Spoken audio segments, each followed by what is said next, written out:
ora tau-taune anakku lanang sira Sumantri munggah marang Padepokan Agung ya ki Pertapan Jati Srana ya Pertapan Jati Sarana ijin tanpa rewang tur ulatmu ki nyruntrut sandrane iku ya dene Brasanta kang kalingan hima.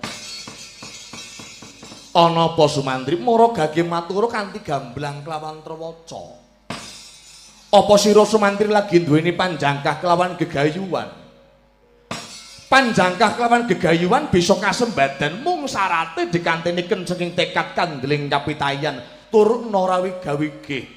Wajidah sapa temen bakal tinemenan sapa kang mantep bakal tinurutan marang sediane. Mula kang sapa iku Sumantri supaya gamblang kelawan terwaca anggone kowe matur kene-kene rada maju sawetara Sumantri inggih Kanjeng Rama kepareng kula badhe matur kene-kene maju anakku.